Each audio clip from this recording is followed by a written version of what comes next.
अरविंद, साक्षी, रोहन और प्रिया चारों कॉलेज के दोस्त थे।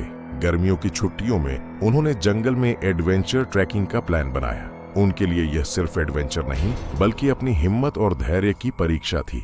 सुबह सुबह चारों ने अपने बैग पैक किए और स्थानीय गाइड के साथ जंगल की ओर निकल पड़े।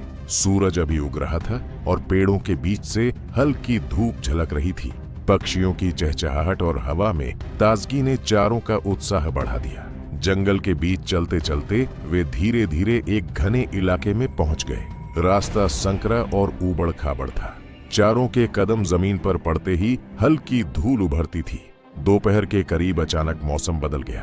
बादल घने होने लगे, तेज हवाएं चलने लगीं और हल्की बारिश शुरू हो गई। गाइड ने चेतावनी दी, यह इलाका खतरनाक है, सावधानी से चलो। बारिश इतनी तेज हुई कि रास्ता दिखाई देना बंद हो गया। पेड़ों की डालियां गिरने लगीं और कुछ दूर से किसी जानवर की दहाड़ सुनाई दी।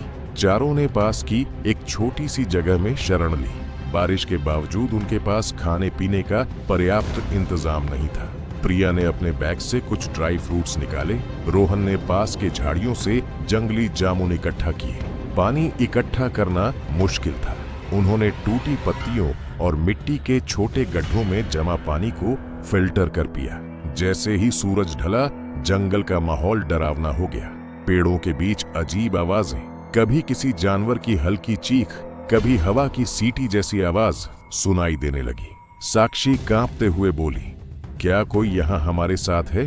अरविंद ने हाथ उठाकर कहा, ना, सिर्फ हवा और हमारी कल्पना। लेकिन किसी को भी मन नहीं माना। जंगल में रात बिताना आसान नहीं था। चारों ने पास की जमीन पर पत्तों और सूखी लकड़ियों का आश्रय बनाया। रोहन ने आग जलाने की कोशिश की, लेकिन बारिश ने उसे बुझा दिया। डर और थकान के बीच नींद आती नहीं थी। रात के बीच अचानक झाड़ियों से सरसराहट हुई।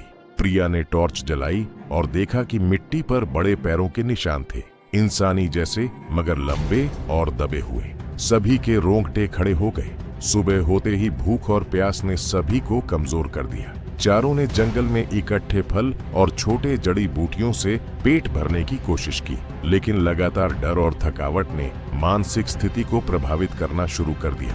अरविंद ने रोहन से कहा, अगर हम शांत नहीं रहे तो हमारी हालत और बिगड़ेगी। साक्षी ने सहमते हुए सिर हिलाया, हमें 24 घंटे तक सिर्फ जिंदा रहने का प्लान बनाना होगा।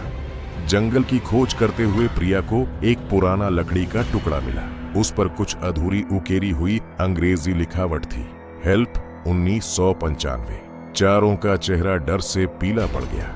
मतलब पहले भी कोई यहाँ फंसा था? साक्षी ने कांपते हुए कहा। रोहन ने सिर हिलाया, और शायद उन्हें भी वही 24 घंटे का संघर्ष करना पड़ा था। जैसे जैसे दिन बीतता गया, चारों को लगता रहा कि किसी की नजरें उन्हें लगातार घूर रही हैं। झाड़ियों के बीच कभी 2 कभी 4 चमकती आंखें दिखाई देती थीं। पास जाकर देखो तो कुछ नहीं मिलता। 24वें घंटे के करीब चारों ने पास की नदी के किनारे इकट्ठा होकर अंतिम प्रयास किया। पानी का स्तर बढ़ रहा था और भूख ने शरीर को थका दिया था। अरविंद ने चारों की हिम्मत बढ़ाई, बस थोड़ा और, हम जिंदा हैं। अचानक दूर जंगल में किसी की हल्की आवाज आई। रोहन ने देखा एक छोटी नाव पानी में तैर रही थी। चारों ने पूरी ताकत से हाथ हिलाए और आवाज लगाई।